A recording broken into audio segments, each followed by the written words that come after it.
I've listened to Alligator Bites Never Heal by Doechii for 4 months. And I listened to it once yesterday. Welcome to Spin It.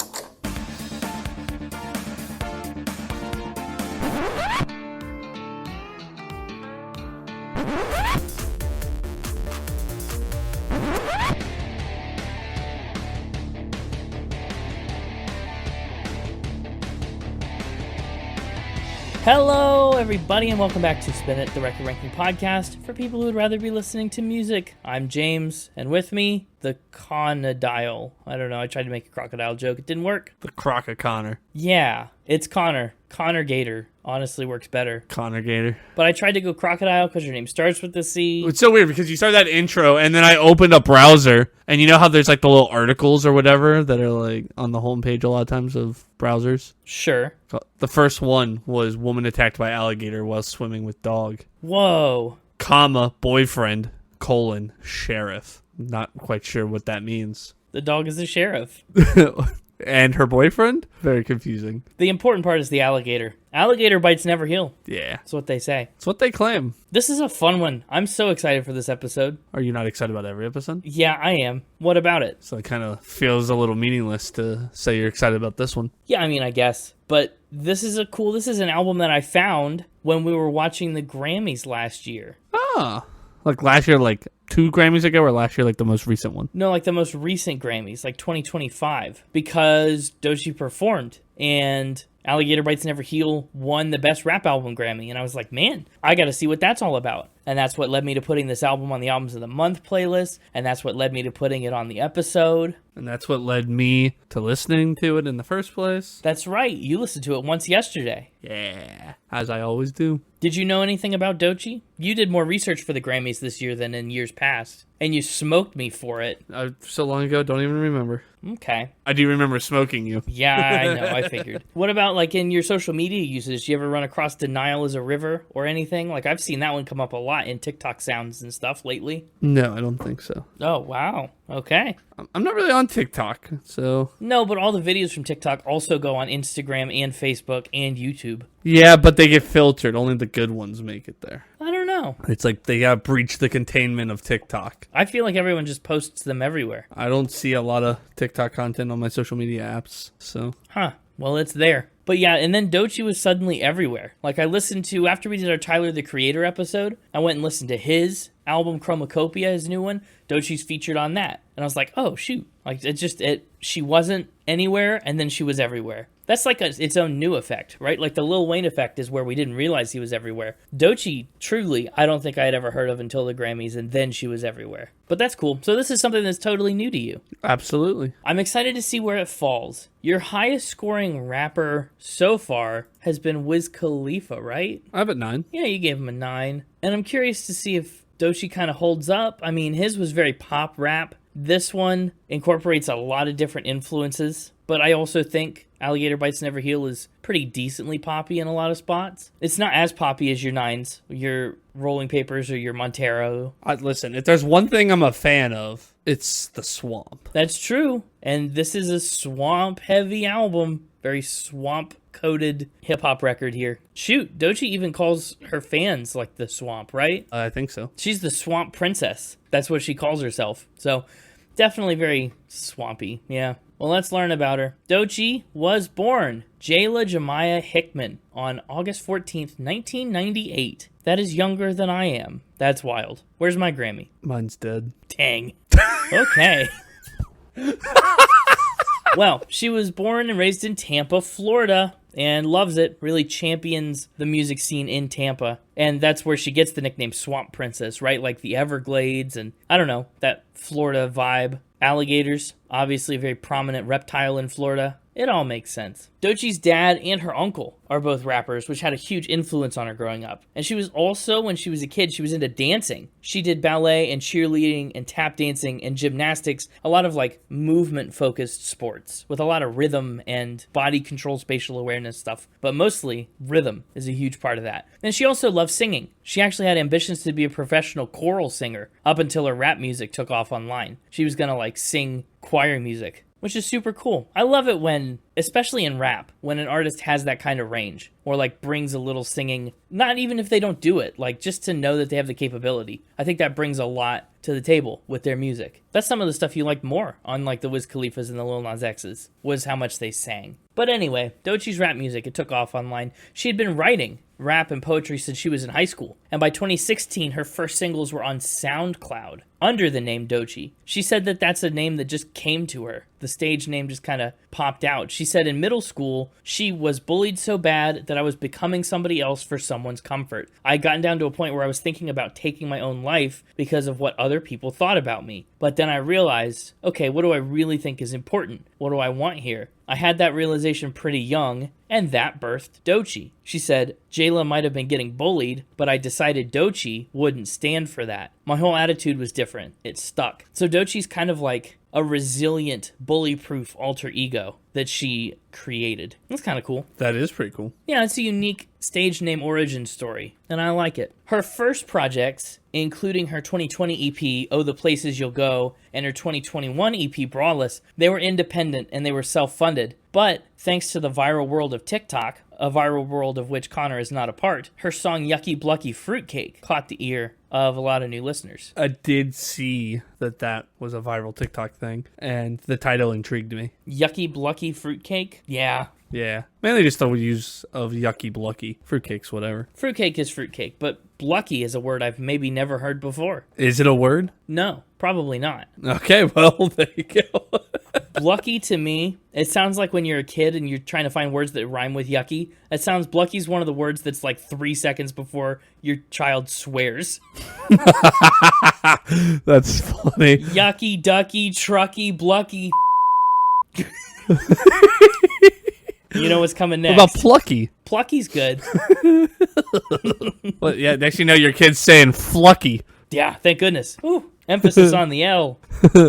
Anyway, that's what she called her song. Blew up, went big on TikTok. It was big enough to get her featured on tracks with artists like Isaiah Rashad, and it helped her perform at the 2021 BET Hip Hop Awards, and she opened for SZA on tour. Not her SOS tour, though. I mean, we talked about SZA on episode 142, which has been weirdly long ago, but no, she was on a different tour with SZA. But, importantly, Yucky Blucky Fruitcake and her first 2 EPs also caught the ear of Top Dog Entertainment, who signed Doechii in 2022 and made her the very first female rapper in their roster. Now, Top Dog, they rose to prominence with Kendrick Lamar, right? He was their big flagship guy for like a dozen years. But he recently left the label, and they also work with artists like Absol and Schoolboy Q and Zachary and SZA. So there's a few other artists that we have talked about or been adjacent to that are on Top Dog. But partnering with them only took Doechii to very new heights. She earned a nomination for an MTV VMA award, she performed at Coachella, she made her acting debut, and she toured with Doja Cat in 2023. What a year. Big year for Doechii. And in 2024, it was time for her to put out her second mixtape and the subject of today's episode, Alligator Bites, Never Heal. I think they just have bad doctors in the swamp. Oh, you think alligator bites, it's medical malpractice, not the fault of the alligator? Yeah, I think the doctor was just like really was wanting to go to lunch early, and so somebody came in and was like, "I got this alligator bite. Can you help?" And he's like, "I just don't want to deal with this right now." And so he was like, "I'd love to help you. I really would if I could. I have nothing better to do but help you. Except alligator bites, unfortunately, never heal." And then that started the rumor and. Just a lazy doctor, and the word spread. Maybe that's why. I don't know. That's not really why. And alligator bites do heal, I think, for most intents and purposes. They probably do scar, though. I would imagine, actually, that an alligator bite probably is a permanent marker on you. Yeah. Anyway, Doechii's been talking about making an album with Pharrell and Babyface since 2022, and she was ecstatic to see chart success with her song What It Is, parentheses Block Boy, that she did with Kodak Black. Things are rolling, and so she's ready for a mixtape. She started putting out tracks from Alligator Bites as little like swamp sessions shorts. She would tease them and release them like that. The mixtape was announced on August 14th, 2024, on Doechii's birthday, actually.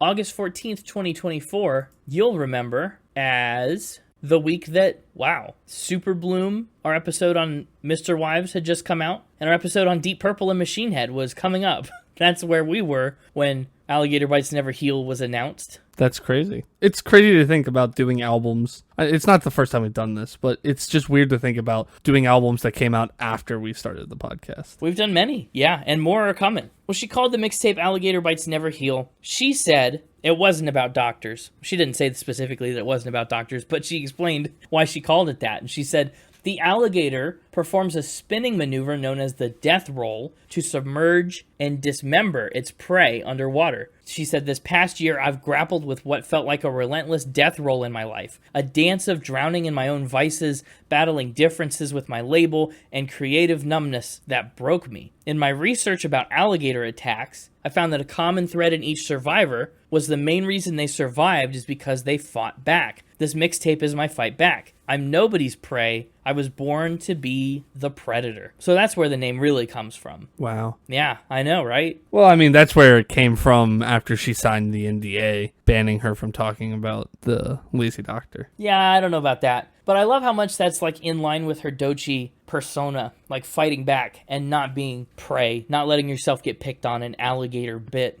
Alligator Bites Never Heal came out on August 30th, 2024, just a little over 2 weeks after she announced it, and boy did it take off. It, too, became a viral TikTok sensation, especially the tracks Anxiety, which isn't on the normal version of this album, and Denial is a River, which is on the normal version of this album. Alligator Bites Never Heal hit number 10 on the Billboard 200, and it also cracked the top 10 in Germany and Scotland, made the top 50 or better in Canada and the Netherlands and New Zealand and Switzerland and Australia and Denmark and France and Croatia and Finland and Italy and the UK. It was a huge worldwide hit. Most of those places don't even have alligators. Probably all of them, I would bet, actually don't have alligators.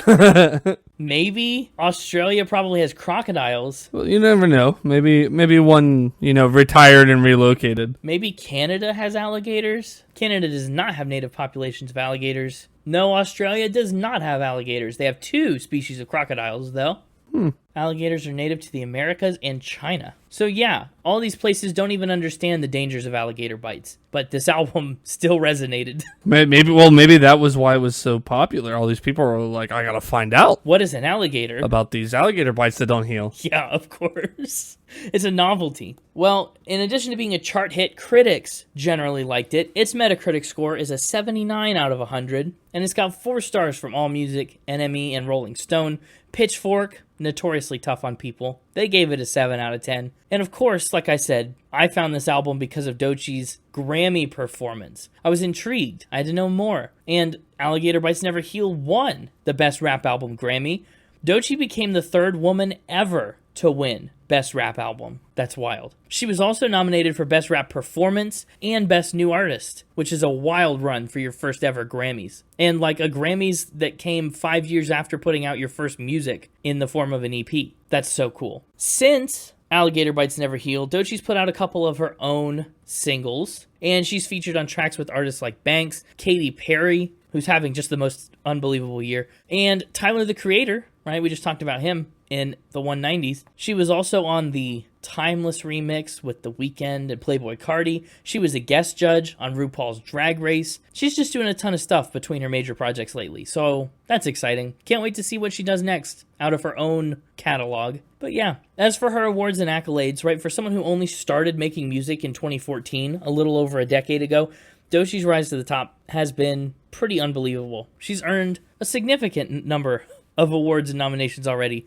including 1 Grammy on 3 nominations, 4 nominations for NAACP Image Awards. She was the 2nd female rapper to earn Billboard's Woman of the Year, behind Cardi B, who did it 5 years ago. She's got 2 Soul Train Music Award nominations, and she's been nominated for 2 MTV VMAs, 3 iHeartRadio Music Awards, and more. So that's fun. That's Alligator Bites Never Heal. I'm excited to learn more about Doechii in Factor Spin and see if Dastard Spins never heal. I don't know. We'll see what the mixtaper has to say. You're guaranteed to learn 4 new things. That's true. Well, I'm hopeful that I can just tame the mixtaper gator. I don't know. There's got to be better puns in here than Connor Gator and I don't know. Mixtape-a-dial. Yeah, I'm not feeling it. Hey, it's me, the mixtaper. Hello, mixtaper. I mean, should I just go by Mix Gator? The Mix Gator? Yeah, I think that's fine. That's pretty good. You ready to learn 4 new things? Crocodile. Crocodile's pretty good. I knew it. See, I knew there was a better one in there. I just had to sit on it and think for a minute. We do have the Crocodile. Oh, shoot. I forgot all about him. He was kind of a one-episode feature. We'll bring him back. This time he's the Rapidile. Either way, let's just get right into it, shall we? Right into it? Oh, my goodness. I know. It's the only way to get. Apparently. Let's do it. She's an entrepreneur. She's a swampapreneur. No, gosh. What kind of businesses or investments is she entrepreneuring? Alligator footwear. Alligator. You just said the word alligator. Footwear. Yeah, sorry. Alligator footwear. That is interesting. She's investing in alligator footwear? Oh, no, she's an entrepreneur. She's making alligator footwear? Handcrafted. Okay. Is she making... I have to ask, just because I need to be sure. Footwear out of alligators? or footwear for alligators?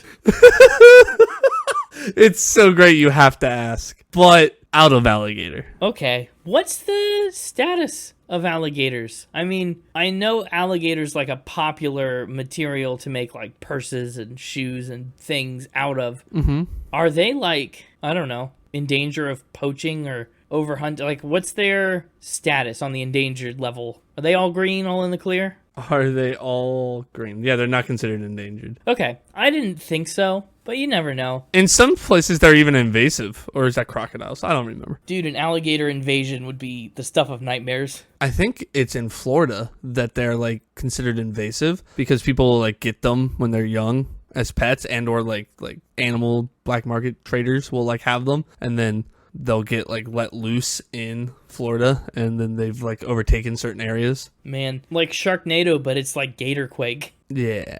But anyway, back to shoes. So she's making shoes by hand herself? She was. She's a cobbler. Yeah, that is what you call somebody who makes shoes. How does she make them? What does she sell them for? And you said was, like she doesn't do it anymore. Well, yeah, she doesn't need to anymore. She's winning Grammys. Oh, this is a thing that she did before music? I thought this would be a thing that she did like in conjunction with the album. No. This was how she financed her early recording sessions. With special alligator shoes. Well, just with, I mean, I guess they were probably, she thought they were special, but just by handcrafting and selling designer alligator shoes on Tampa street corners. How much money did she make doing that? Enough to finance her early recording sessions. That's wild. I think it'd be very difficult to make shoes that are good enough for people to want to buy them, especially off a street corner. You've been to New York, right? Look, yes.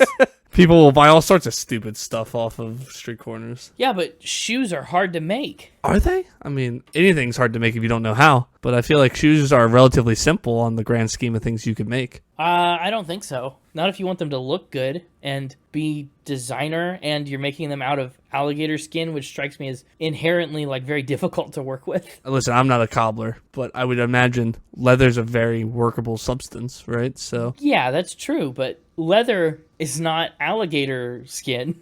And like I've seen videos of shoes being made like in factories, and it seems like you've got like a mold and you basically just sew. I just think you're overselling the difficulty of making a shoe. Now, if you want to make like a professional shoe, that'd be a lot harder to do on your own. But like to just make a shoe to sell on a street corner, just like a moccasin. Yeah, I mean, alligator skin's got to be expensive. Like maybe I'm overestimating my own ability, but knowing very little about shoemaking, I feel like I could make a shoe that got the job done. I don't know. The other thing is alligator skin is probably pretty expensive. So your overhead is really high. Your profit margins would be probably pretty low. Actually, I did look into that because I was curious of the same thing. And actually, alligator is one of the highest like cost or lowest. How's that work? Lowest cost to profit ratio. Whatever one is good. Okay. It's good because it's relatively cheap. Either way, it's one of the better ones to make a profit off of. Look, that feels like semantics. Anyway, the point is, I don't think it's true. He doesn't think it's true. I think this is a spin. It's not a crocodile, it's a croca poop. How dare you? This is a spin. Oh, yeah. 1 for 1. Starting off strong. Shoes are hard to make. Listen, I have no idea how hard shoes are to make. I have no idea how expensive alligator skin is. I was just making up anything I needed to try to convince you. Let's see.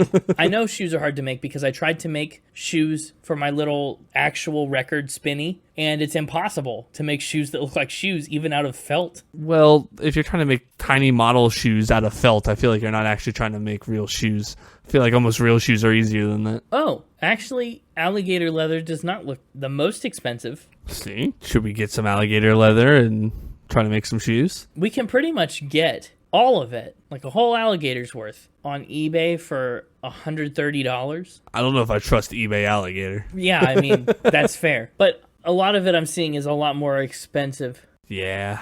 Either way, I don't know. It was a fun spin. It also looks like alligators were endangered for about a decade in the 70s. Now, is that because... This is what I always wonder about endangered species, okay? Were they endangered because we were actually running low on them, or did they just get better at hiding? Like, did we just not know where they were? Now, it says hunting decimated their population. That we know of. You know, I see a spider in my house, and then I, look away and I look back and it's gone. I don't all of a sudden think spiders are endangered. I just don't know where it went. This article says, we almost said see you later to the American alligator. Well, that's a Doechii spin. That's a lie. Would you ready for a Doechii potential true fact? Maybe. Yeah, sure. I'm ready. She practices alligator activism. Okay. So I have to ask, is she practicing activism for the alligators, or is she trying to be an activist like an alligator would be an activist? These are good questions. Thank you. Activism for alligators. Okay. Well, they can't do it for themselves. They can't talk. And they don't have thumbs. They can't swim up to 20 miles an hour. Anyway, what kind of activism is she doing? Activism to help with alligator conservation. That's nice. What, sorts of things?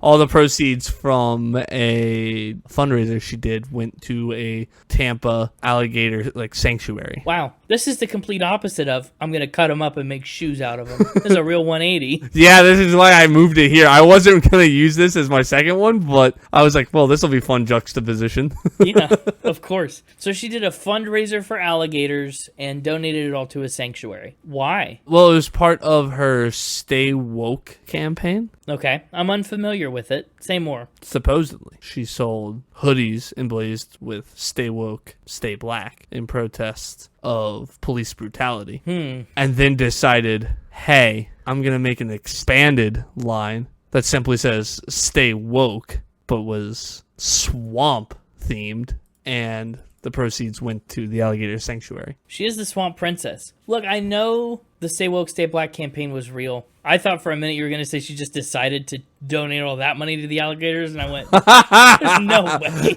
That'd be rough. That'd be awful. I don't think that's true. But maybe just making a Stay Woke swamp theme thing would make her donate to alligators. Potentially. Now, this is not where the weirdness of the fact ends and why it was originally not going to be number 2. Oh, okay. Is this rampier than it initially appears? Yes. She got stuck in a giant alligator costume.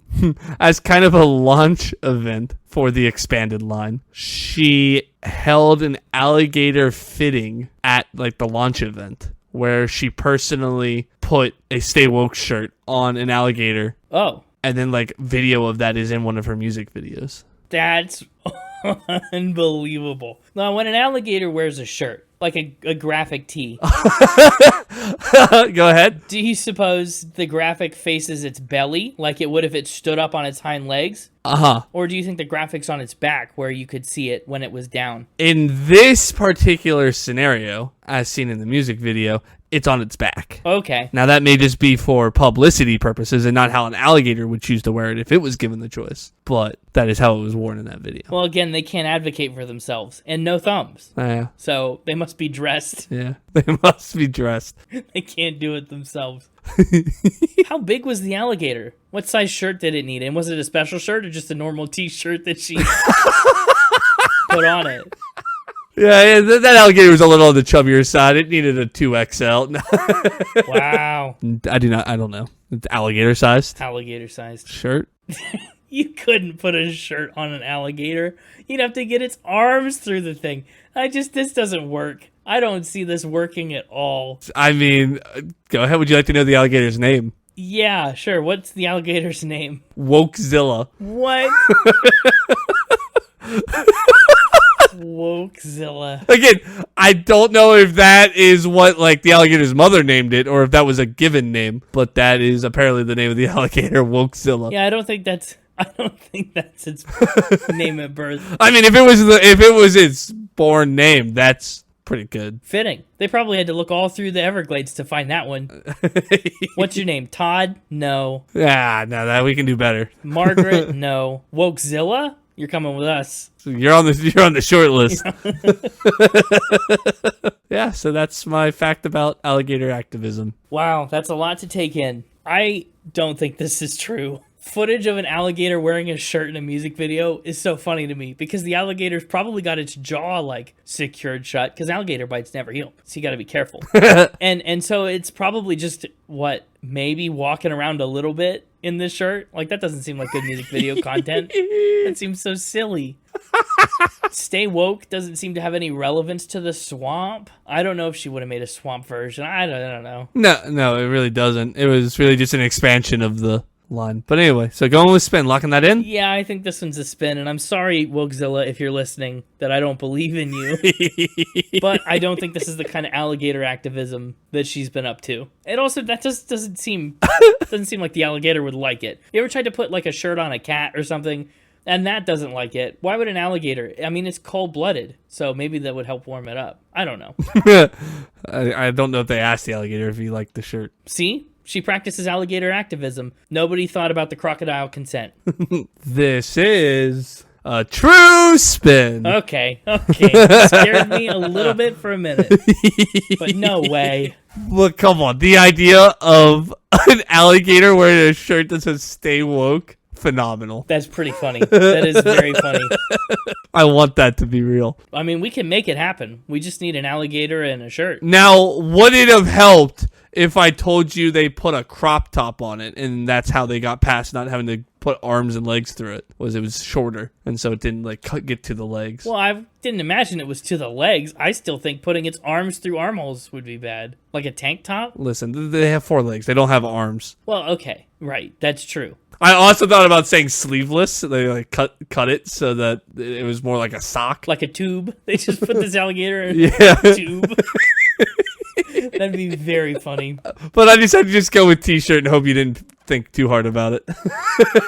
I didn't have to think too hard about it, to be honest. I was hoping you'd get caught up in the novelty of the idea and how much you want it to be real. I was really aiming for that. I certainly do want it to be real, but alas. I don't know. Let's go.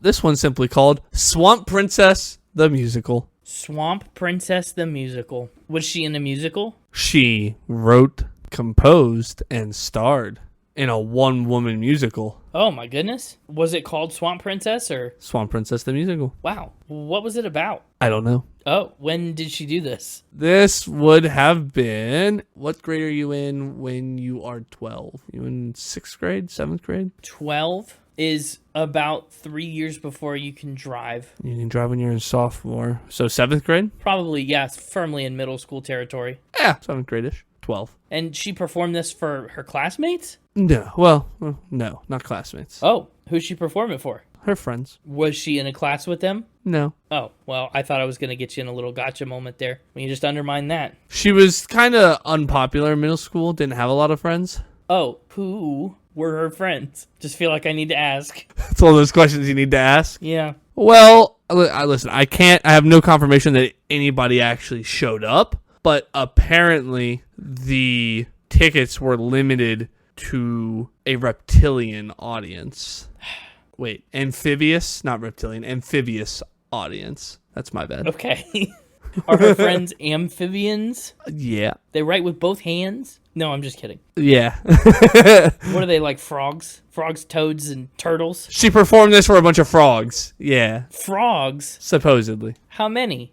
So listen, I'm just saying that this is what she claims, is that the audience was made up of her friend frogs were in the yard and where she played growing up. In the swamp. Yeah. I was trying not to use the word swamp again. I've been saying swamp a lot. Maybe it was an army of frogs like the Shins had. Whoa. She did the musical for the army. Like USO. Yeah, she just said she wrote, composed, and starred in a one-woman musical called Swamp Princess the Musical for her frog friends. Very interesting stuff. So she says it was exclusively for the frogs, like no humans allowed. One night only. Yeah, I guess when you're 12 you do stuff like that. Very interesting thing to say. I guess I'll weirdly believe this one. Locking in fact? I don't know. It seems very Spanish, but it's also like a little harmless. It's just her singing to frogs and then saying, I used to sing to the frogs, right? So that seems like it could be true. Well, you really stripped all of the fanfare out of that fact. Yeah, I did. Well, you got to get to the bottom of things, you know? Fair enough. I think I'm going to say Swamp Princess the musical is a fact. She's a swamp princess. This is a true spin. Oh. It was This is a spin. too good to be untrue. A crocodile bit ya. That's a bummer. So you're telling me she's never sung for a frog? Not a musical that she wrote, composed, and starred in at the age of 12. Well, maybe not. Are you ready for the final interesting thing you'll learn about Doechii? So far, we've learned she did not make shoes out of alligator skin. No. She did not dress an alligator up in a Stay Woke t-shirt and film it for a music video. Again, wild music video. And she did not sing to the frogs. That's true. We've learned all those things. The final thing that we will be learning is either she did or didn't do this, and that is become royalty. She's official swamp royalty. Official swamp royalty? Yeah. Who officiates the swamp? Who presides over the swamp? Well, I think different swamp regions have different rulers, Okay. but this specific ruler was the city of Tampa. Oh, a municipal government. Yeah. What did they do? Did they declare her a swamp princess? Yeah, they declared her a formal swamp princess, gave her a crown woven with pieces of real Spanish moss, and I'll shut up about the other thing they did until you ask more. Well, okay. Interesting. I guess I'm going to make you wait for it. Okay. Does she have any powers as the princess of Tampa? She joked that she's allowed to officiate alligator weddings. Oh, that's cute. That's like Parks and Rec where they marry the penguins. What else did the city do for her? I can't wait any longer. I have to know. There it is. They gave her, some people, when they're like being honored by the city, get like keys to the city. Yeah. She got keys to the swamp. Ooh, keys to the swamp. That's regal. Very noble. Yeah, for a swamp princess, gotta have your swamp keys. You do. I think this is a spin. Whoa. You think spin? All spin week? A bunch of crocodiles? I don't think the government of Tampa has the authority to appoint a princess over the swamp. I think she should be duly elected by the consent of the governed. I don't think that's how monarchs work. It's not, but Tampa's not a monarchy. But the swamp apparently is. They're swamp princesses. Mostly I'm just using that as bogus justification to say this is a spin. Oh, fair enough. I'm all for bogus justifications. So you think that the Spinach Swamp is flooded with crocodiles this week, huh? Yeah, I think so. All swamps. All swamps? All spins. All swamps. Oops, all swamps. Alligator spins never heal. This is indeed an all spins week. This is a spin. Oh, yeah. I'm sad that she didn't sing to frogs, or I'm sad that I believed it. I don't know which one's more true in this moment, but I'll take 3 out of 4. That's pretty good. I just couldn't contain myself. I hadn't done an all spins week in a while, and I couldn't contain myself just making up funny stuff about the swamp. Yeah, I was worried about that. They were very alligator focused, when really she's a swamp princess. Yeah, I really latched onto that detail. You did, and you ran with it at 20 miles an hour, the same speed an alligator swims. And your last All Spins week was Knox Hamilton. Been a while. Spin a while. I want a mixtape or outfit, but made out of alligator or crocodile. Actually, that would be pretty cool. Come to think of it. Yeah, right? Well, you could go search for one. I bet they have all the materials that you need on eBay or down in Tampa, whichever. Sounds good. I'm going to go collect my own. I'm going to go to the swamp. I'll take the blimp. Oh, you're right on time. Alligator hunting seasons typically occur during late summer and fall. Florida's season runs from August 15th to November 1st. Yeah. Welcome back, Connor. I'm back. You sure are. I actually left that time. Oh, wow. It's rare that you actually leave. Yeah. Welcome actually back. How'd we do this week? You disappoint me again? No, I did great. I got 3 out of 4. Oh, that's awesome. But now you know what time it is. Time to talk about this album cover. On the album cover, we see Doechii holding an albino alligator, whose name, by the way, is Coconut. She lives in a zoo in Fountain Valley, California. You also need to watch this video of Coconut the alligator enjoying a day at the spa. Okay, you know that there's an alligator here. Didn't believe that they'd put a shirt on Coconut, and No, well, I didn't have to. like you could easily get Coconut's front legs through like the armholes. Look at that. Yeah, that's true, but it wasn't Coconut we were dealing with. It was Wokezilla. Yeah, I mean, listen, I get it. It's probably not actually like what it is, but just like when she brushes it or whatever, it looks like it's just like oh yeah, that's the life. That's what it's actually doing. It's really smiling. Look at her. I don't know about all that. She's really happy. I don't know about all that. Yeah, she is. She loves it. Pretty cool though, an albino. Dude, listen, albino animals are just cool in general, right? They're rare. They're usually pretty cool. True. Unless it's like a polar bear, in which case it's kind of like, okay, whatever. Wow. Albino alligators are super rare. Biologists estimate there are only about 100 to 200 in the world. Not just in the wild, in the world. I feel like that's relatively... Is that not on par with other albino animals? Well, there are an estimated 5 million alligators in the wild. So, 200 out of 5 million is 0.004%. That's pretty rare. The albinism rate in mammals is apparently once every 10,000 births. So, that's 0.01%. It's much more rare in crocodiles. That's fair. The only thing cooler than like an albino animal is a melanistic animal. That's true. Look, check out this fox. That's pretty cool. Right? Big fan. It's a melanistic turtle. Oh. Oh! You think albino crocodiles are rare? Here's a melanistic one. Well, she's holding this alligator. This album cover is meant to be an allusion to Minnie Riperton's 1975 soul record, Adventures in Paradise. Now, does Minnie Riperton's name ring a bell? Should it?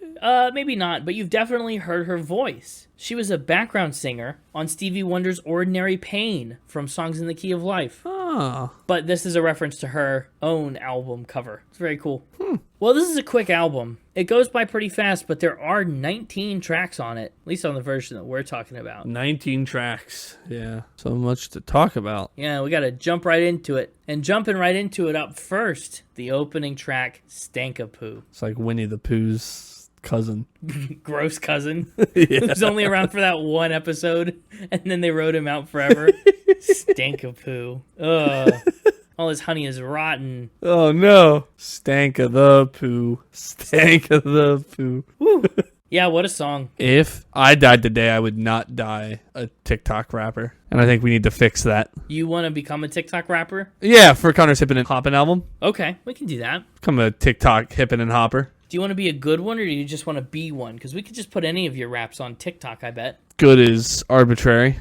So That's true. Stankah Pooh is such an interesting song. Kind of got an eerie vibe to it. I like that she opens it with starting the story, even though we start the story backwards. It kind of makes sense. Doechii said, I didn't make the song intentionally for the intro. I made it years ago around when I first got signed. It was just a random rap that I made. I thought it was cool. I wrote it and I knew it would mean something later, but it didn't really apply at the time. She said, I'm talking about my fears, going through all these different things that I'm thinking about in my life. Introspective series of thoughts, nothing with any through line or narrative or intention, just what I'm thinking about in that moment. So that's what the song is. A series of images and struggles and just things that she's stream of conscious anxious about as she enters into this album. About legacy, right? About what her role in the game is. Is it a TikTok rapper? Little Miss Who Are You? sure. It's an interesting song too, because it's not really a rap over a beat so much as it's a rap over an ambience. An ambiance. Yeah, an ambiance, if you're in France. I don't know, what do you think of it as an opening track, as an introduction to Doechii? I think it was a decent intro. Again, I like the, like you said, kind of the creepy or like minor vibes that it's got. Very haunting in a way. Yeah,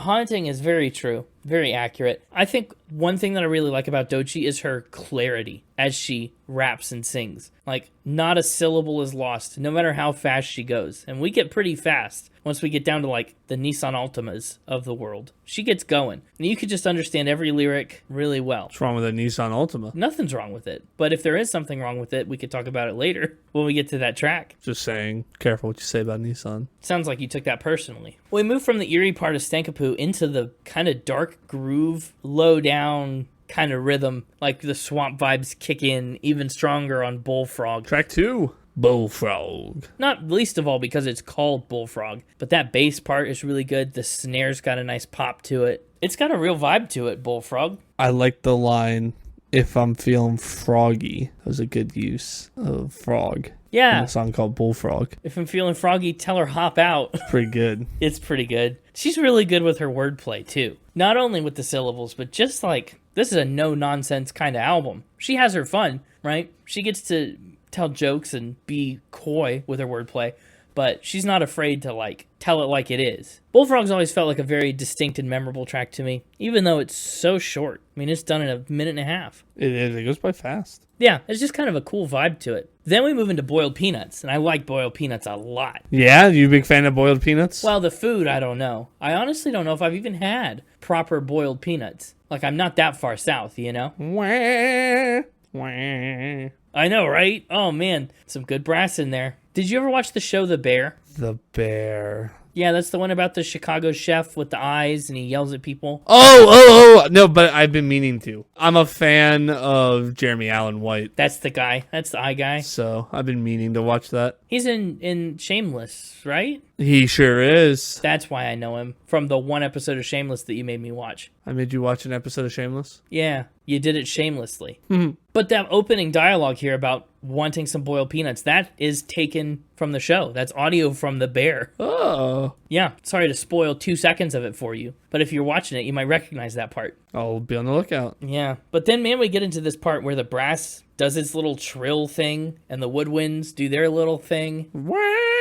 And it sounds kind of like that. wah. It's so memorable, right? Yeah, it's very memorable. It's a really good hook. It's a sunny day. The gang's all here. No chip on my shoulder. Okay, so, I listened to this album yesterday, You did. and I then had to go to work today. And so you just kept going through the day going, ah ha ha ha ha. I might have been going through my day walking around going, where? Just, And only once or twice, which was once or twice too many, did it in front of other people on accident. you But did still- it out loud in front of other people? Well, I have a shared office with a couple other people, and I forgot that other people were in the room when I was just kind of working. And next thing you know, I was kind of humming to myself going, where? And they're like, what are you doing? Oh, I'm singing a rap song. And be like, what? Yes, the instrumental part of a rap song. And then the second time I was doing it as I was walking down the hall or whatever, and I didn't think anybody could hear it, and then people could hear it. Incredible. You're going to get a call from HR. Like, what are you doing? Stop making alarm noises in the hallway. You're like, no, I'm Doechii. HR might have been the person who heard me in the hallway. Oh, so they already know. Yeah. Don't show them this song. Mixing weed with nicotine treats. And I don't know if that would go over well for your job. But here she talks more. She's got a gator skin coat. Florida heat, no joke. Right? I'm glad you didn't believe Gator's shoes. Boiled Peanuts is just, you're right, it's a catchy song for that hook. And she weaves so many influences into these songs. Like, yeah, that just feels like a very southern kind of vibe, that brass thing, that little half step that it does, and calling it Boiled Peanuts. Yeah. I think a lot of times, and we'll see this later on in the album too, and we saw it already with Bullfrog and Stankah Pooh, like she just names songs kind of after their vibe. And I think Boiled Peanuts kind of gets that treatment. James, it's kind of been a minute since you and I have had a chat. Has it really? And so I just wanted to take an opportunity to say, hey, girl. Yeah, wow, it's been a minute. Denial is a River is up next. Wow, what a song. This was the third single from the album, and it hit the top 10 in the UK and New Zealand. What did you think of Denial is a River? It's an interesting concept. She gets to, play two characters here. Yeah. The one character is, herself, and then the other character is basically her therapist's alter ego, right? Talking through all this drama and these experiences from her recent past that she's still trying to process. I wish I had an alter ego. Yeah, it'd be cool if you did. Then we could, put him on the podcast, too, and Yeah. you could sometimes talk back and forth. I just feel like it'd be kind of lame. Yeah, it might be, but I don't think it's lame here at all. You got to just execute it like Doechii does. Doechii says, this character is actually in continuation of my first EP called Other Places You'll Go. She said, the concept was I was enrolled in some creative school and this teacher took a particular interest in me. She was coaching me through healing my inner child on that EP. She's been gone for a while, so I brought that character back because I felt like I needed her to talk me through some things now. And she said, with Denials of River, I felt some fear because it's me being extremely literal and vulnerable about my situation. Oh, wow. Yeah, and that's a hard thing to put out there, right? Especially, I don't know, if you've got a past where you were subject to bullying and stuff, to be open and vulnerable and real about very hard things in your life, like being cheated on in a relationship and like drug addiction and substance abuse. Like, that's a lot of really raw stuff to put here in this song. Doechii said, I went through a period where I was afraid to be vulnerable in my music, which is odd for me because that's all I usually do. I was saying to my engineer, I don't want to talk about my feelings because right now all I feel is negativity. All I feel is sadness. I feel anger. I'm upset with everything and everybody, and my fans don't want to hear that. But she said the engineer was like, it's not for them, it's for you. You need to talk about it. And so she kind of leaned into that and said, okay, well, if it's going to be for me, we're going to do a therapy session for me as this song. She also tried to inject humor into it, kind of keep it lighthearted a little bit to ease the process. You know, I just love the beat. I love the background. The instrumental is so well made. It's so catchy. Denials of River is probably one of my favorite songs on the album. It's a pretty good song. Yeah, it's just cool. Just different. The music video features a Doechii-ified parody of the show Family Matters. If you had a favorite animal that was also a fish, what would it be? A fish. Whoa. Yeah, I know. Oh, but you're probably trying to move on to the next song, Catfish. Oh, is that the next track? No, I was just genuinely curious. Oh, well, a catfish is a pretty good... It's honestly one of my favorite kinds of fish to eat. Pretty good. But I'm allergic to cats that aren't fish, so explain that. Also, though, Catfish, putting a pin in it. What did you think about the breathing exercise at the end? Because that kind of leads directly into Catfish, but it's also really interesting. Kind of like a faux beatboxing section. Yeah, it was okay. Novel, but like most novel things, not necessarily what you want all the time. Not all the time. That's why she only does it here for 10 seconds, 12. Yeah, I'm just saying. After the first couple times you heard it, it's like, do you really need to hear it again? I mean... Like, once the novelty's worn off, is it really something you want on the end of the song? Maybe. Yes. It's a goofy song all around, so I don't mind it. It's not like she tacked it onto a serious song. Yeah, that's fair. But it does bleed well into Catfish. Doechii says, Catfish is my favorite. I was mad. And she said, I just felt like I got something out that I really needed to get out. And that's what Catfish is all about. Heck yeah. It's another song where she just kind of unloads on people. People, I feel like just generally, but this surely was inspired by some specific people that she was thinking of. Haters. Showed her my pen and then I schooled her. Doechii the Don, Doechii the Dean, Doechii Supreme, the Swamp Ruler is one of my favorite runs of lyric on the album. That's so good. Pretty good. That's one of the parts that gets stuck in my head from this album. I kind of found every song had something that landed with me, whether it was a run of lyrics or a wah, well, like happened to you on Boiled Peanuts. Like, every song has its little thing that I picked up and that I held on to. Like a little treasure chest of little, like, Doechii gems. Not every song has every lyric that lands with me super well, but every song's got something, and I think that's hard to do. What I like about Catfish is the way that it kind of doesn't have structure like a chorus per se. There's not, like, singing and melody, but the way that she delivers these bars is pretty similar from line to line. The way that she kind of goes up at the end of her phrases, like, makes it mirror in the delivery. I think that's really clever. Pretty strong. You ever gone noodling? Let me rephrase, because you haven't gone noodling. Would you ever go noodling? What makes you think I've never gone noodling? Just a hunch. Isn't that where you catch fish by hand or whatever? This catfish specifically, yeah. You kind of stick your hand right into their mouth and yank it out with your forearm. No, I've never been noodling, and no, I don't think I ever really want to go noodling. Wow. What would it take to get you noodling? For noodling to be something related to pasta. Okay, well, you don't want real noodling then. Fine. Well, up next is Skipp with 2 Ps. Thankfully, it's only 1:40. It's a track that's so short you probably don't need to skip it. It starts with a really pitched down vocal, which is different. 2 tracks away from the pitched up vocal of Denials of River. What'd you think? I think we should skip. Wow. You must not have liked it very much. No, that was a joke. I think Skipp is like a transitional track. A track to take us from Catfish, because Skipp and Hide and Seek kind of have very similar vibes that pretty much remind me of like early Kendrick, and I think that's really cool. But it's a vibe that she kind of builds into with Skipp and then explores all the far reaches and corners of in Hide and Seek. Skipp's a cool, 1:40, so I don't think there's much to it. Some good harmonies and stuff. Kind of brings back that eerie vibe, but ultimately it's like so quick. And it really contributes more to Hide and Seek, I think, than it stands alone. Yeah, it's kind of like a transition from Catfish to Hide and Seek. Yeah, I really like the start of Hide and Seek. This whole thing, Benjamin's, Franklin's, Timberland's, Stankin', the harmonies and stuff, the slower pace of it, the way we start a cappella until the drums drop, like, that's a really good start. And this is a very emotional song. Please Hide and Seek from Me, Feeling Struck, Heartline Broke.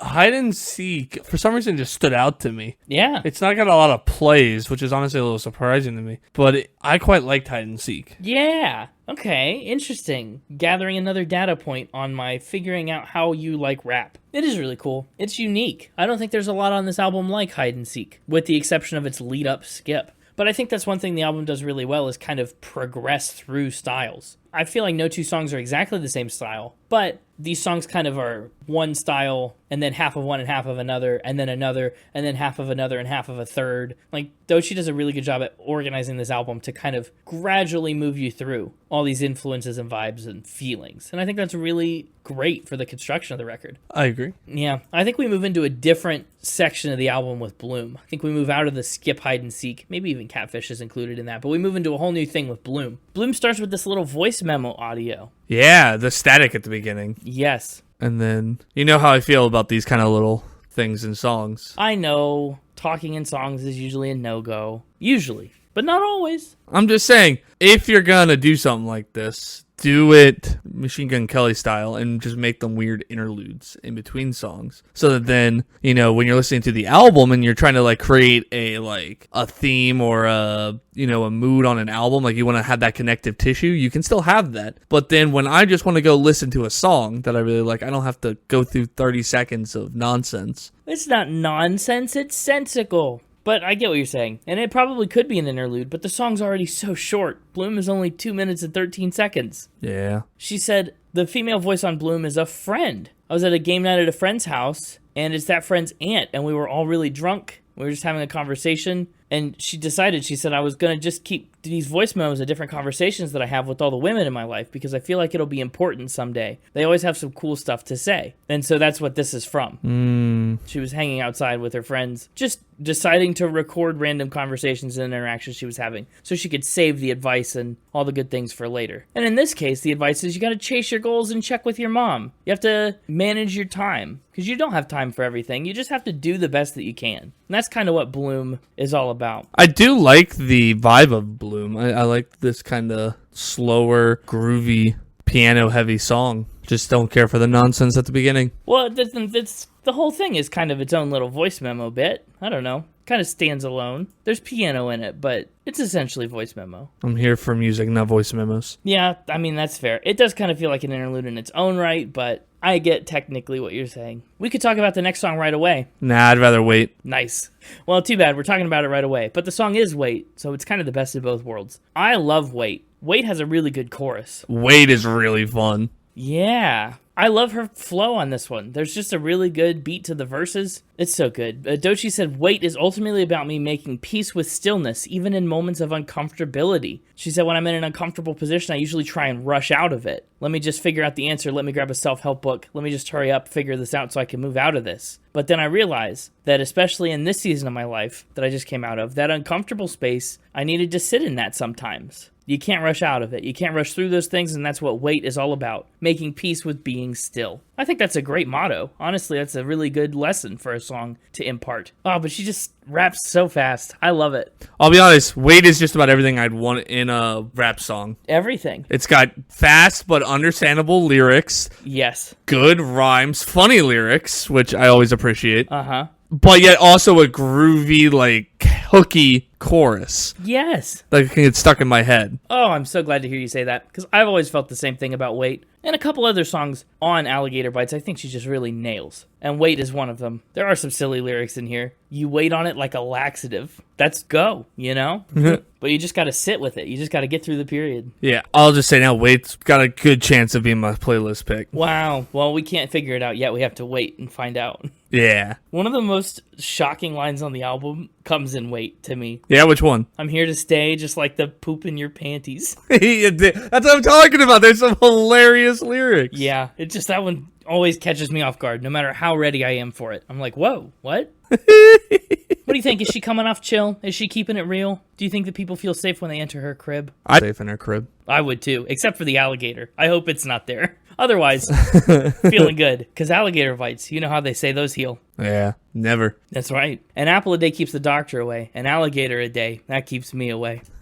Keeps the doctor away, too, because the doctor's just like, there's nothing I can do. See ya. Hey, he's immortal, too. Just like me. Speaking of alligators, though, what did you think about Death Roll? It's time to death roll! Yeah, alligator bites, right? I enjoy a good death roll from time to time. Gosh, I don't think I would, right? That's what alligators do. They grab you. We talked about it earlier.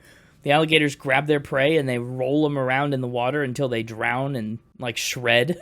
That's pretty awful. Death roll just sounds like it'd be a really awesome sushi. Whoa, like a really spicy sushi? You're right. It does. Yeah. Now it sounds cool. You're right. I think I like the newer era of the newer section. I don't know why I call it an era. The newer section of the album better than the first section. Yeah, the eeriness of Bullfrog Boil Peanuts, the Catfish Skipp Hide and Seek, like, wow.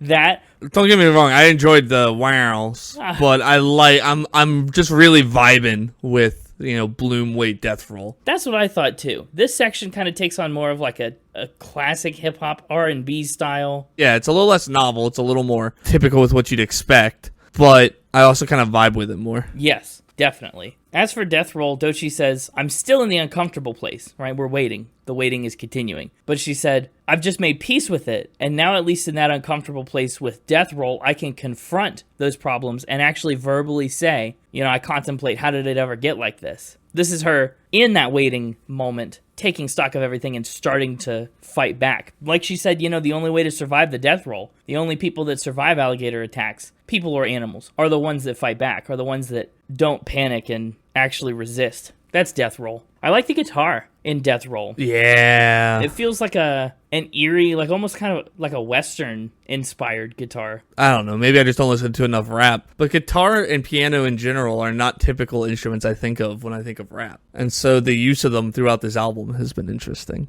Yeah, I think it depends on the kind of rap you're listening to. I mean, we've done a lot of sample-heavy rap. Yeah. And, synthetic rap. A lot of synthetic instrumentation. Yeah, beats and then sampling. Yeah, and percussion is what I think of, which probably just my inexperience with rap coming into play there. Well, that's fair. Yeah, shoot, we talked about like A Tribe Called Quest built theirs on jazzy samples, and Wu-Tang did movie samples and interpolations, and we've been all over the place. Wiz Khalifa did a lot of synths in his, but Doechii's is a really analog kind of rap. Like, yeah, she puts real instruments behind it here, and yeah, I think it's a nice newer flavor. I also like how she kind of ties these songs all together. I mean, Death Roll is obviously alligator tied, but she says, I've got to keep up my profit when I'm outside, and then the very next song is Profit. It feels like it makes a ton of sense. Yeah, it does make sense. Profit is a really laid-back kind of song. Yeah, I couldn't quite find the groove of Profit like I could on the previous tracks. This one I struggled to connect with. Like, I struggled to get into. Yeah, I get that. I don't even know how to describe it. It didn't feel like it felt like it was very choppy. It is. Yeah. It's not smooth. It does feel choppy. Choppy is a good word for it, because to hear you say that, I'm picturing like wind, heavy, strong winds over the waves of the ocean, and that kind of is how it feels. Like you kind of hit each phrase like you're kind of bouncing on a wave in a choppy sea. I get that. This song ends with talking too. The last 20 seconds are a phone call, an actual phone call. Yeah. That happened to be caught on the recording session. They threw into the song. That one was an accident. The other one was on purpose. This one just happened and they kept it. Go be the icon that you are, is what her label executive tells her. That's cool. Fair enough. Yeah. It's only a minute and a half. Quick little song. Then we get to the second single on the album, Boom Bap. I love the start of Boom Bap. I thought you would. It's almost how it came into this podcast episode after you introduced me. It's going Boom Bap. Yeah, right. Rappity rap rap. Oh, it cracks me up. I think it's a great song. I think it's a really innovative kind of song. It's another little flavor that she inserts into her flow and her style. Another round of like inspirations. It's so cool. She talked about how this song was kind of tricky because, we talked about how she has aspirations to be a choir singer. Her first love was singing. And then she started rapping and moved away from the singing and all that stuff. So she's kind of like got two halves of her audience. One half that likes the melodic stuff more, one half that likes the rap stuff more, and Boom Bap is kind of where those two collide. She said, I was really frustrated when I made Boom Bap. I made this around the time of when What It Is was really blowing up. She said there were so many voices of we really love when you rap, we really love when you sing. Half my fan base is really into the pop stuff, half my fan base is really into the rap stuff, and it confused me, and I just got frustrated, and I decided to make a song about my frustration and show that I can do anything. And so that's what boom bap is all about. Interesting. Yeah, just can't sing a little bit. Good stuff. And she kind of leans into that extra by putting a choir into this song at the end. This Get Top on the Phone section, talking about the top dog of Top Dog Entertainment. The choir is cool. Yeah, right? I think it's a nice touch. And it's that same kind of humor, that same kind of over-the-topness that she's had this whole album. Boom Bap is a really strong track. She gets to yell on this one a lot. I feel like there's a good intensity to boom bap that's missing, especially coming out of such a chill song, kind of like Prophet was slower and groovier, and Death Roll was the same. Boom bap is a chance to really cut loose. And it's cool because she does get a little bit of that choir, a little bit of that singing going on. And then we move into Nissan Altima. Yeah. A song that you took personal offense to, at least when I said anything. No, I took personal offense to you. I just told you be careful what you had to say about Nissan Altimas. Oh, well, I have nothing to say about the cars. But about the song, I can say it is the lead single from this album, and it is oh so rappy. Nissan Altima, again, the song, not the car, just the song, charted in 6 countries. It was number 73 on the Billboard Hot 100, 26 on the US hip hop charts, and even went to number 155 on the Global 200. This is one of the top 200 songs in the world for a while there. Yeah, I can see why. Uh-huh. Yeah, it was also nominated for Best Rap Performance at the 2025 Grammys. Of course, stood no chance to the clean sweeper Not Like Us and Kendrick Lamar, but still a noble showing. And honestly, I could have seen this winning Best Rap Performance over Not Like Us, if Not Like Us was anything other than Not Like Us. Okay. I just made it put up a good fight. In another year, this surely would have won, because listen to this song. It's non-stop. It's good. I don't know how long it takes a Nissan Altima to go from 0 to 60, but Doechii does it in about 2/2 of a second. That's 1 second if you convert. I think Nissan Altima maybe has the better rap section over Wait for me. Yes. But the hooky chorus of Wait is what is giving Wait a slight edge in terms of playlist pick for me. Yes, I'd agree with that. Because I do really like Nissan Altima, but it's just missing that melodic hook section that Wait has. That's true. It's kind of more of a chant in Nissan Altima. Yeah, which I kind of like, and I like the dun dun dun dun dun that's going on in the background. Great instrumental loop. Yeah. You know, if I said Wait was everything I wanted in a rap song, this is as close as you can get if you were not that, or whatever the heck you said earlier. Right, same sentiment. Yeah, I agree. Nissan Altima is about the perfect rap song. It's so impressive, like beyond how much I like it. It's just, you gotta admit, this is a hard song to make. And she doesn't miss a syllable. Her breath control is great. Her lyrics are great. Man, it's so cool. And as for why it's called Nissan Altima, Doechii just said, last year I made a list of random song names that I thought would just be cool, because all of my song names don't go with the hook, as we've already seen. She said, I just feel like they don't sound cool enough, and I made this list of song names, and Nissan Altima was one of them, and that's why it's called that. It's just random. Works for me. It works for me, too. Good stuff. Doechii, you delulu, you a loose screw. Oh, man. So many interesting syllables in here. I just like Nissan Altima a lot. Probably if you pick Wait, this won't be my playlist pick, but come on. But come on. Up next, a little song I like to call GTFO, because that's what it's called. I like to call it Fred. Oh, well, that's not what it's called. Is that what the F stands for? Yeah. Cool. Get the Fred out. This is the album's lone feature. Features an artist by the name of Fetish, whose actual name, I think, is 4 letters longer than that we won't say on the podcast. Well, why not? It's spelled different. Yeah, spelled different, but pronounced the same. The very same. Anyway, what do you think of GTFO? It's a whispery kind of song. Get out the way. Yeah, get out the way. This feels very, like, West Coast inspired, very Kendrick-esque. Yeah. I don't know, very dark in tone, very, once more, like, aggressive, very in your face. Obviously, you're telling someone to get the friend out of the way, so you gotta step up. They do some cool layering with the vocals on GTFO. Now, does this get your favorite feature on the album? I guess de facto it does. Wow. Get the Fred out my home.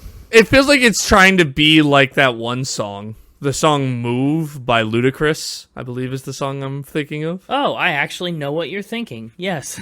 It does kind of feel like that, doesn't it? That's what it feels like. The hook does share a lot of the same lyrics. Yeah. Didn't even consider it, but you're right. Well, there's only so many ways you can express that. See, look at that. I can make references to other rap artists and comparisons. I never said you couldn't. Yeah, it just, if there was a genre that I couldn't, this would be probably high on the list. High on the list, you're right. Yeah, that's true. What did you think about Huh? I like the use of exclamation mark. Huh? Yeah, you're right. I wasn't enthusiastic enough. Love a good exclamation point. Well, I mean, if you use like a question mark, you got a very different song. Huh? I think you're right. That's true. This is another song I just really like the vibe of. The instrumentation and the production is really cool on Huh. Very floaty, very light. Like, it's the same deal. We've moved into a new era with the breathiness, right? Yeah. Everything was really aggressive up through GTFO and then GTFO and Huh and Slide and so on. We kind of get breathier and we kind of get, like, lighter. And there's just a different energy to it. Should we make the podcast get breathier and lighter? Absolutely not. I will be talking at my current level of breathiness and projection.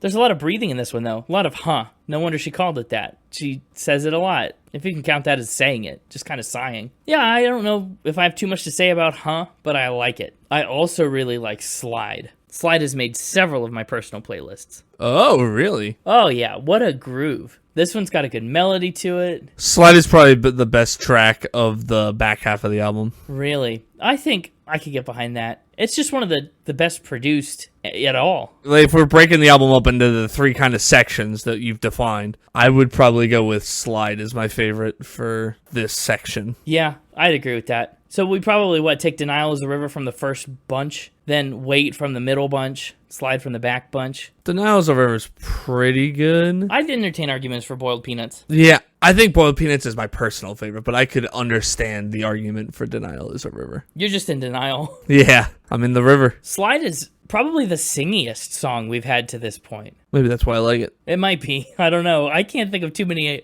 moments in this song where there's even a rapped lyric, if there is one. Well, there's some decently fast individual, like, dun dun dun dun dun, you know, like, there's some fast rhythms, but yeah, I wouldn't necessarily call it rap. No. Yeah, I really enjoy Slide. Great chorus. He likes the way I move, he likes the way I groove. What did you think about Fireflies? Apparently doesn't hold a candle to Slide, the best song of the back half, but Fireflies is here, and it's long. Fireflies is strikingly long, in fact, at 4.5 minutes. But I say, it's like 3 other songs combined on this album. It is. It's like 3 times longer than the shortest song and 50% longer than the next longest song so far. So you feel Fireflies. Kind of an odd track. Kind of breaks the vibe. Kind of combines the vibes, I think, of sections 1 and 3. The worst of the 3 sections, 2 being the best. Yeah, maybe. It feels like we took Bullfrog and Slide, and they had a baby, and it's Fireflies. A slide frog. Yeah, Bull Slide. BS.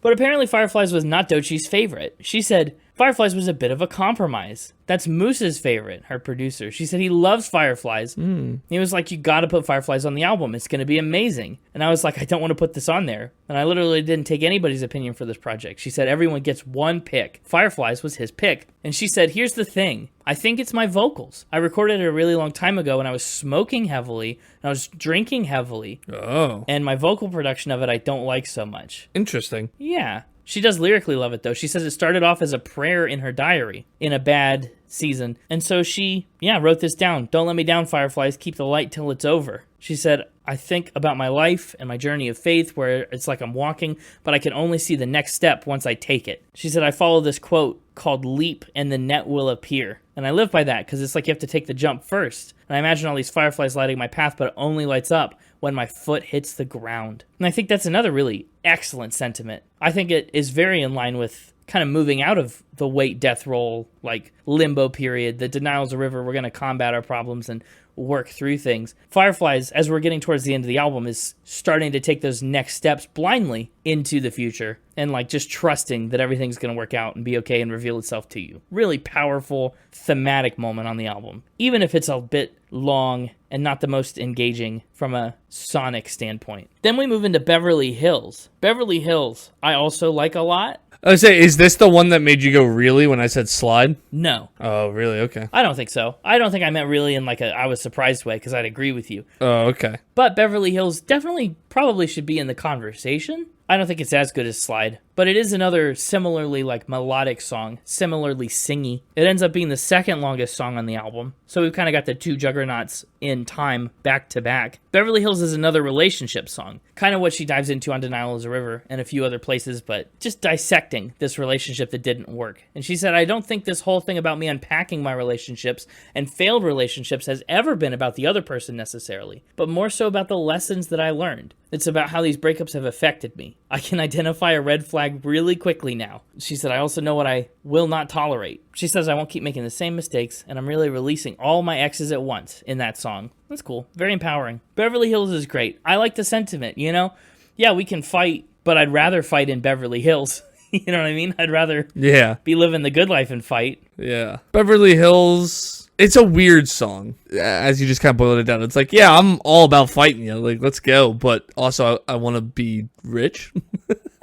This is like, wait, how do those two things go together? Well, they go together. They go together because it's about, money problems. You're broke. You're missing out on rent. Could compromise where we live. I'm sick of tossing crumbs in my silk sheets. Like, it's a metaphor, right? She is Beverly Hills. He is not all that. He is the red flag. He's the pee on the toilet seats. Oh, he's not rich enough to get with her. But not specifically rich, just metaphorically rich. You know what I mean? He's not on her level. Gotcha. She doesn't deserve him. It's not actually money. Right, it's not actually money, but yeah, she'd rather cuss him out in Beverly Hills. But either way, he's the problem. It's not me, it's you kind of song. Kind of. Well, it's just dissecting all of her past relationships. And again, it's not about the other person. It's just about lessons that she's learned and how she was affected. Yeah, the lesson that they were not good enough for her. Yeah, that's a lesson. Well, that is a thing to learn. You don't just want to settle. It's important to not settle and to have someone who's equally yoked. I've heard that every relationship has a reacher and a settler. You heard that from How I Met Your Mother, and that's a good storytelling plot line, but I don't think it's necessarily true. Sounds like somebody's a reacher. Wow. Yeah, whoever's trying to date Doechii. To be fair, yeah. I feel like a lot of people would be reachers in that scenario. Yeah. Well, I hope she finds someone to cuss out in Beverly Hills. I mean, that's all we can wish for anybody. That's true. That's what we all want. Well, you know what it's time for? Time for a permanent injury. Title track! Yes. Alligator Bites Never Heal is up 19th of 19. Certainly very interesting. Kind of an instrumental. There's some lyrics like vocalized, some vocalizations throughout, but not really anything too concrete. It's a nice little waltz. What'd you think of it? It's another example of how she's a really analog kind of artist. Like, this ties everything together with a nice bow. I thought it was a fun way to end the album. I think this is the only spot this song could go. Oh, absolutely. This has no place in the middle. Yeah, and I don't think it works as an intro either. No. I think it's got to go here. It's reflective, and it's long, and it forces you, in fact, to sit with the album for another 3 minutes. Good time to reflect. Doechii said, that is one of the most special, meaningful studio sessions I've ever had in my life. She said, it's not like the best, most special song, but I was really having a dance, a waltz with God. I just felt so connected in these sounds, and it just felt like me and sound were dancing. It was moving all over my body, and I was also on shrooms when I made it, so of course I felt deeply connected to it, is what she said. Oh, well, there you go. Yeah, I just recorded it with no shoes, and it just flowed out of me. That's Alligator Bites Never Heal, the song. That's interesting. Yeah, it's a very easy song to let wash over you. And it's a nice decompression after all of this stress and tension and conflict resolution throughout the album. And it ends, of course, with another voice memo. You can't take everybody where you're going. You know, your story and your journey is your own. Yeah. So that pretty much does it for Alligator Bites Never Heal. That's the album. Shall we final spin? We shall. Lovely. So I was really blown away by this album. I mean, I went into it knowing it was the rap album of the year. That Doechii had made history by being the third female to ever win that award. You know, I came in with expectations. And I honestly think Alligator Bites Never Heal exceeded them. Really enjoyed this record. Top to bottom, front to back. And the more you kind of listen to it and dig into it and dissect it, the more intricate you realize it is, with the influences and the sounds and the genres and the flow of it. As we progress from section to section, like, it's very cleverly constructed. Given the music in 88, I think she's got a lot of really good hooks in here. Like I said, every song, whether it's a musical element or a lyric, every song has its hook. Every song has its thing that I like about it. So an 88 for the music, an 87 for the lyrics. She's got a lot to say, and I like that she keeps each track kind of fresh, keeps it short. She doesn't belabor any points for too long,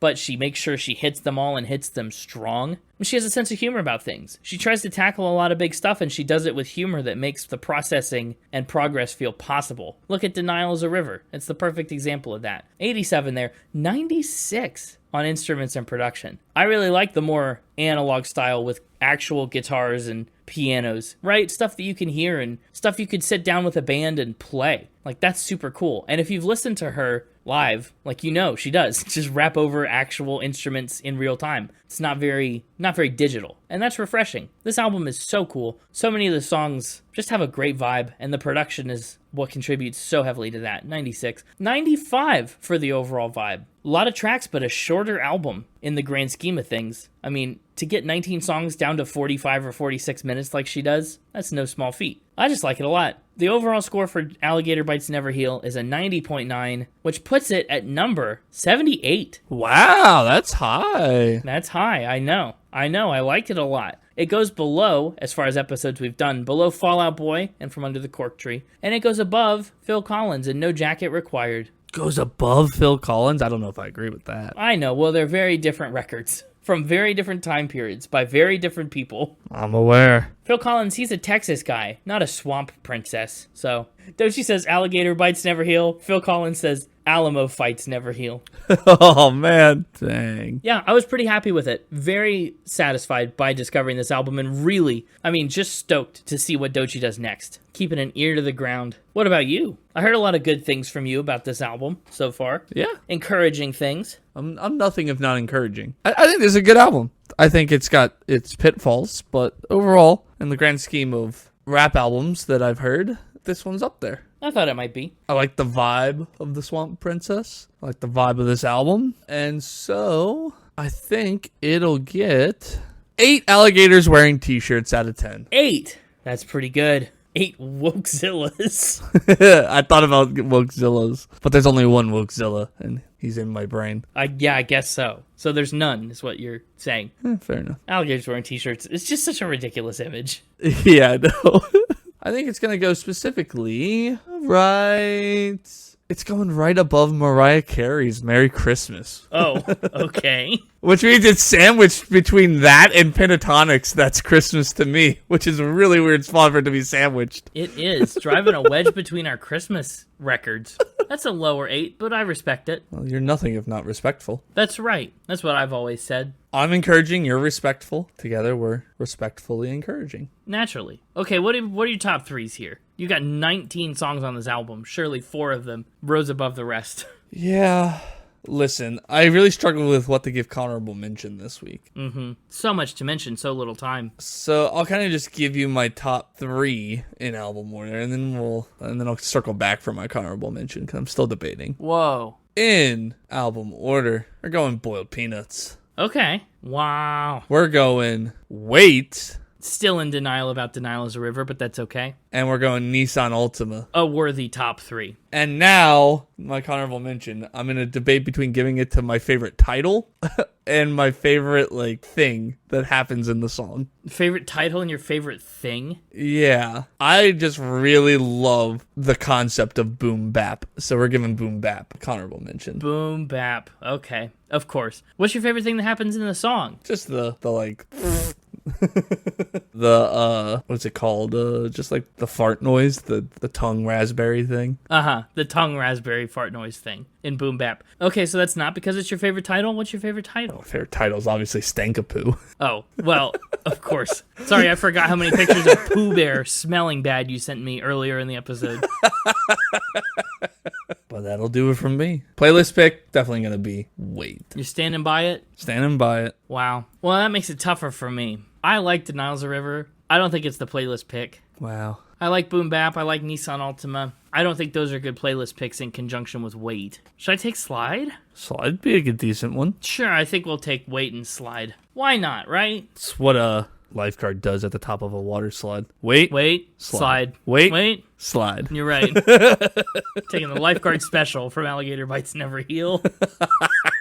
Well, what a record. What an episode. If you want more Spin It, and I know you do, you can find us on social media at SpinItPodOfficial on Instagram and at SpinItPod on X. And at our home on the web, www.spinitpod.com. That is where we're at. It is. Got another episode coming your way next week. It's another redemption pick. We won't tell you to get the Fred out of our home. That's right. Get the Fred in. Especially if you've got a friend named Fred. Tell them about the podcast. Get them in our home. Very good. Tell a friend who's never healed, never been the same after their alligator bite. Dang. But you said a redemption pick next week?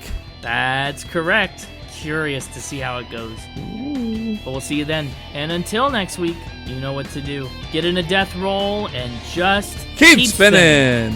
I think that's actually bad advice for the death roll, because the whole point is to fight back. No, that's the advice for the alligator. Oh! Just keep spinning, buddy. You'll get them. Good, right. Good. Alligator bites its prey and keeps spinning. That's it, yes. It's nice to make a podcast with you like this, but I'd rather make a podcast in Beverly Hills. Only if we live there, though. I don't want to just go to Beverly Hills and do a podcast. Oh, well. Okay, never mind then. I'll just cancel my flight. Whoops, sorry. Also, every time I think about Beverly Hills now, I think about Barry Manilow sunbathing naked near the president at the Beverly Hills Hotel. I think of Chihuahuas. Oh, man, what a throwback. Beverly Hills Chihuahua? Then they made a second one. Did they ever make a trilogy? If they did, I haven't seen it. Well, I know what we're doing tonight. See you later, alligator. After a while, Connor Dial.